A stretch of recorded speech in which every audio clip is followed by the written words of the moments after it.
Welcome, everyone. Thank you for joining me for this evening's fireside. We will, as usual, have open discussion after the introduction of today's topic. And today's topic is grief. Again, my name is Marin. I'm very glad you are all here this evening. Because we are going to talk about grief, I think we also should look at three primary types of loss. And the first one is anticipating the loss, walking through the stages of what is about to happen. You're able to say your goodbyes to the best of your ability. You enter the grief stages once the person has passed on. And then there's this sudden loss. And the sudden loss happens when the loss comes out of left field. So this can be an accident, this can be a suicide. It's just something you are completely not expecting to happen.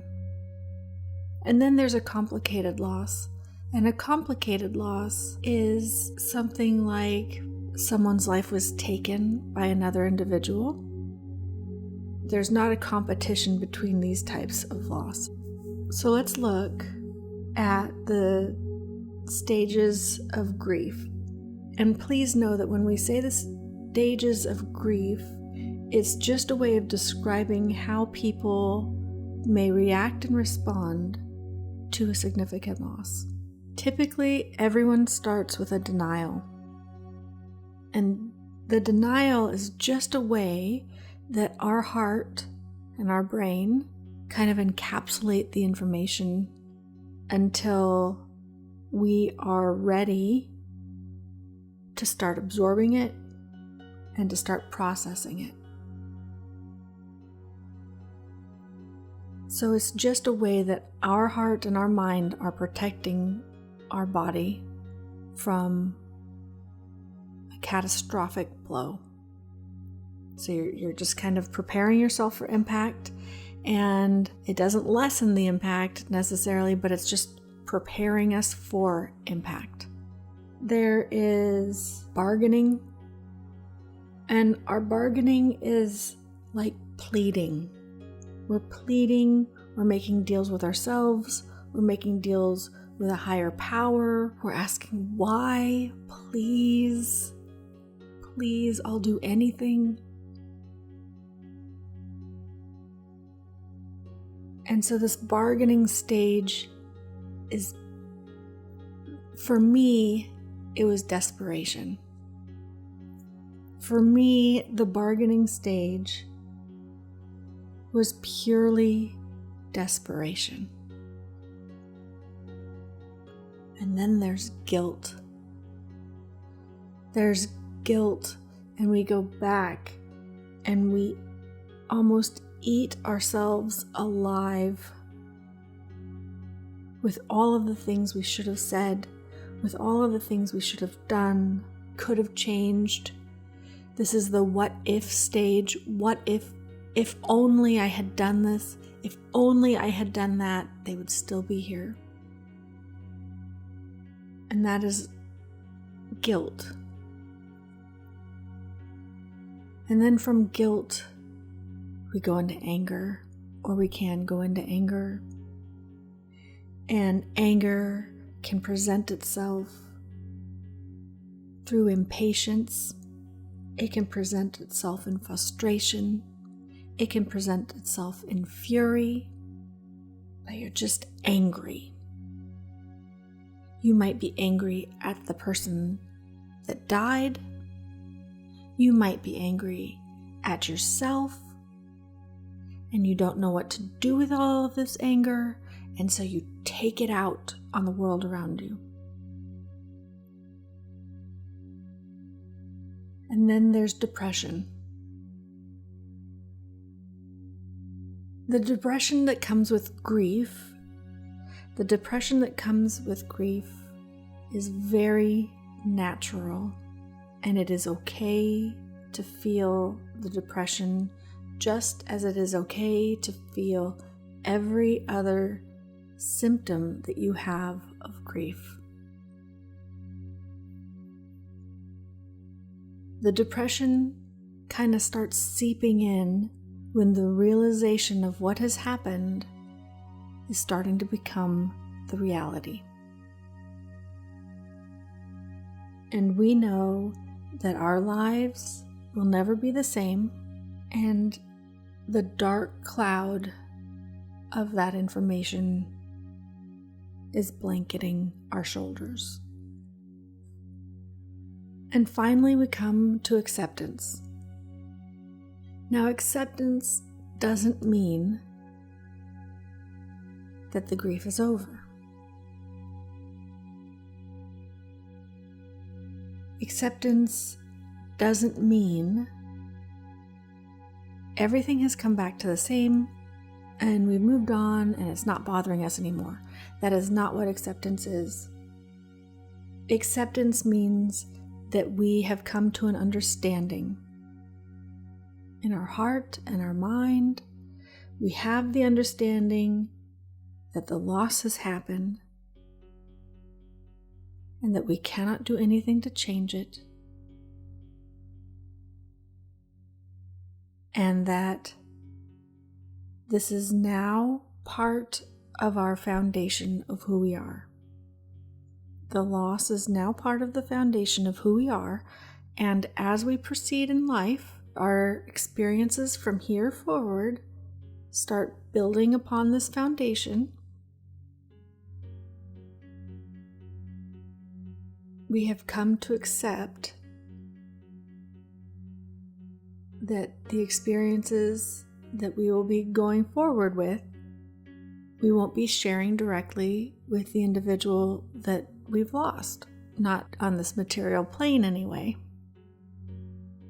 But once the acceptance comes in, it doesn't mean that all of the stages of grief are done. But it does mean that we will be able to feel again. We will be able to feel joy without guilt. And something important that we do need to talk about is these stages or these feelings of grief don't come necessarily in a particular order. And that's okay. And these stages or feelings of grief can happen more than once. It doesn't mean that you're going to be going through your depression and then never feel that depression again, or the anger, or the bargaining. But they'll come less and less, and we may never feel any of these stages. We may never feel angry, and that's okay. That's okay. You don't have to feel any of these things, and there's no right or wrong way to grieve. Now, maybe we might not have the support we need while we're going through the grieving process, and that adds a little bit of complication to it, because then all of a sudden you feel like you have to start stuffing it down inside, and you can't cry in front of certain people, and you have to pretend your life is perfect again. And that's not fair to the grieving person, because you need to be allowed to express these feelings. They are all very natural, and they are all okay. There is a feeling of isolation that can happen. I remember watching the world pass by as if I weren't part of it.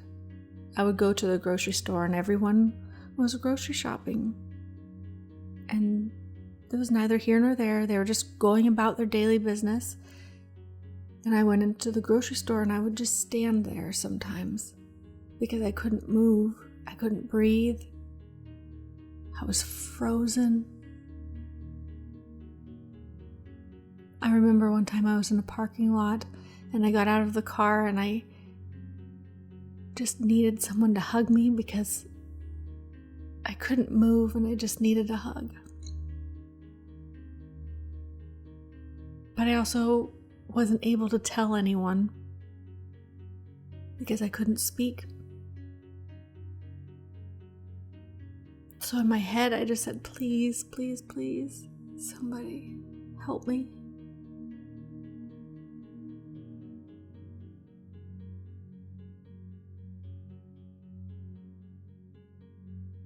But these tidal waves, they come and they smash us. They smash us to the ground. And sometimes we just can't get our breath. Sometimes they just come like a never-ending set of tidal waves. And you come up to get your breath only to find there's another wave just ready to smash. But over time, those waves start coming further and further apart, and you're able to breathe a little bit, and you're able to stretch your arms out,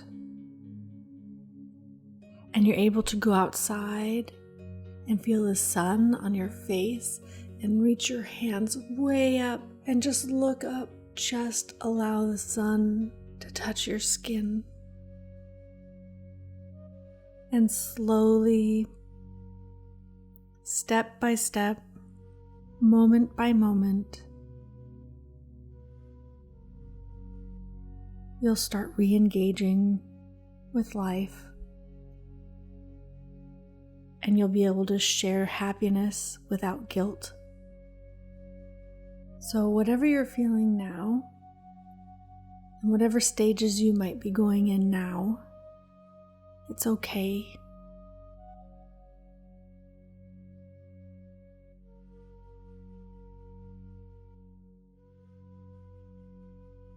Because there is nothing so raw and authentic